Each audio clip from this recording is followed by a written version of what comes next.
speaker, I just want to say a couple of things about our next speaker. Kristen Alice is the president of the Cal State Northridge Speech and Debate Team. So she wanted you to know that if you're interested in getting involved in speech and debate, to please feel free to speak to her. And also, just to let you know, her speech is going to be a little bit different, and I know you'll enjoy it. It is actually a comedy. It's a speech to entertain. It's got a lot of satire, so keep that in mind, okay? And give her your welcome, please.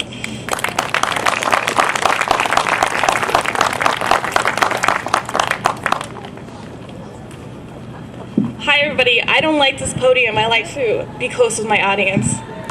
Yeah, President. Much better.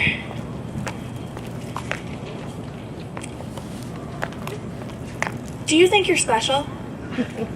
Because you're not. But I am. What? I'm just being honest. And I think we all need to open up and be a little more honest with ourselves.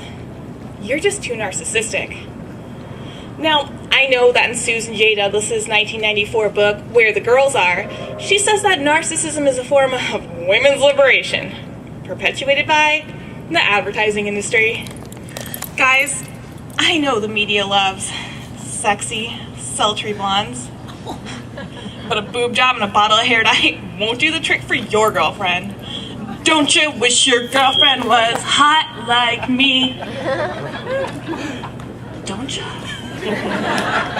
Sorry, I'm way out of your league. And while we're on the topic, leave the guy liner in your girlfriend's purse next time. On a more serious note, the New York Times, January 21st, 2007, reports that today's young people, schooled in the Church of Self-Esteem, vying for spots on reality television, and promoting themselves on YouTube, are more narcissistic than their predecessors. Heck, they join Facebook groups like the Association for Justified Narcissism. And well, I'm the president. Additionally, a Pew Research study released last year dubbed Americans aged 18 to 25 the "Look at Me" generation, and reported that their top goals were fortune and fame. So today, to further understand this culture of narcissism, first we'll take a look at the history of narcissism and why it is a problem. Next, we'll discuss the causes of this self-loving phenomenon. And finally, let me show you how to stop being so damn conceited. So, where did narcissism come from? According to NPR Morning Edition, May 30th, 2008, Narcissus was a guy who thought he was so hot, he actually tried to kiss his own reflection in the river. Apparently, looks and brains don't always go together. Except mine. Because his dumb ass fell in the river. And the gods turned him into a downward-facing flower, the narcissus. What a pansy.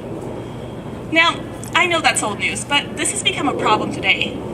According to the journal Genetic Psychology, September 22nd, 2008, Jean Twenge, a professor at San Diego State University, released the largest study on narcissism ever conducted.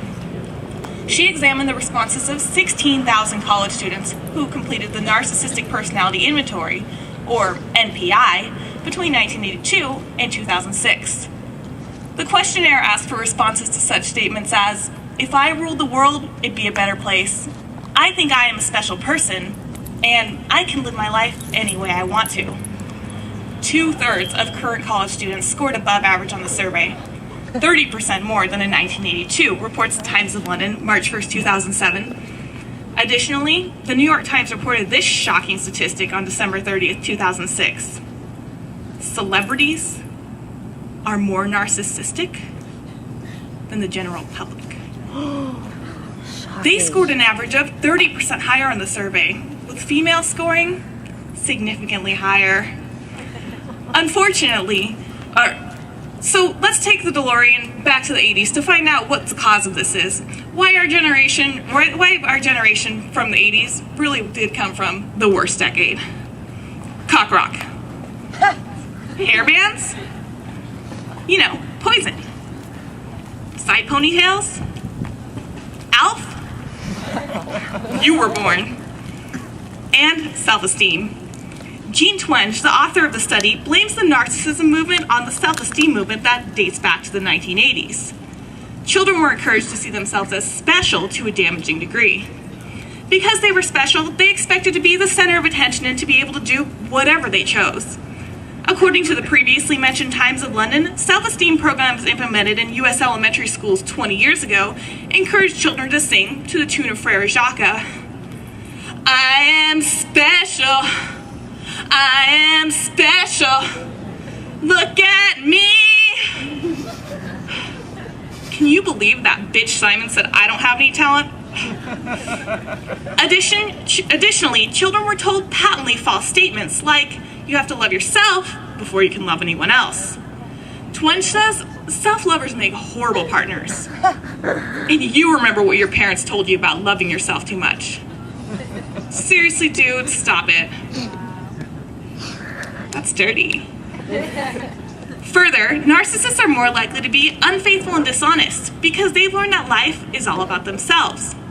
Reports the New York Times, March 1st, 2007. There's even a freaking book called Loving the Self-Absorbed, How to Create a More Satisfying Relationship with a Narcissistic Partner. A book that maybe Kanye's new boo should take a look at. According to the Washington Times, August 5th, 2008, the book's author says that narcissists are known for their lack of empathy and self-centeredness. They expect their partners to give them endless attention and admiration, but they don't reciprocate. Instead, they respond to acts of kindness by criticizing, sulking, pouting, throwing cell phones at their maids, and bashing cars with umbrellas. Well, clearly, this isn't our fault. So, who do we blame for it? Our parents, duh. Many baby boomer parents failed to set boundaries, allowing a culture of permissiveness. And their children, that's you, have been told since they were tadpoles that they are the centers of the universe. We can't blame it all on our parents, though.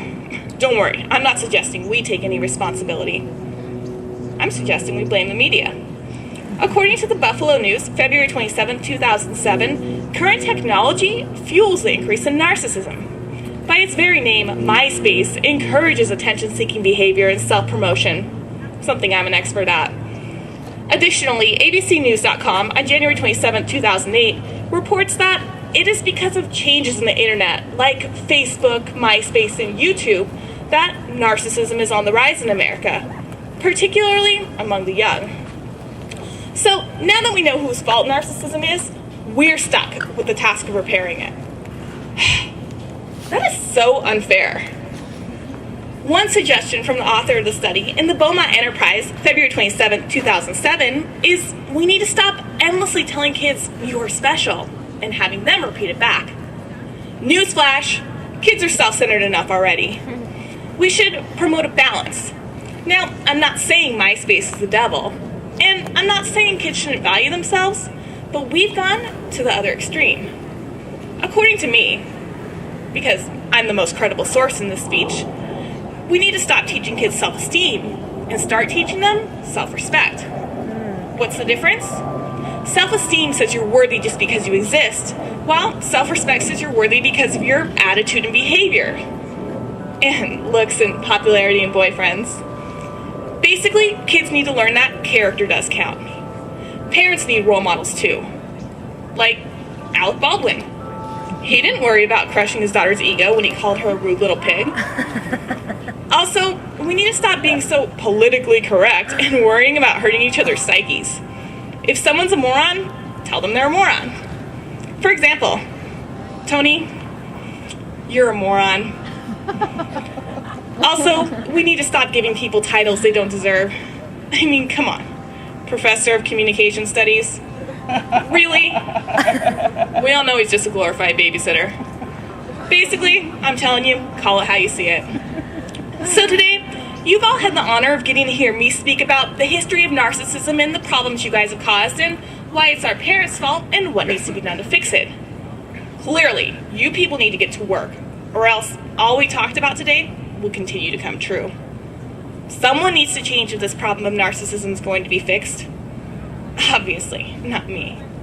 Because, like we discussed before, we all know who the special one is in this room. And it's not you. And seriously, dude, stop loving yourself. No, really, stop it. Woo!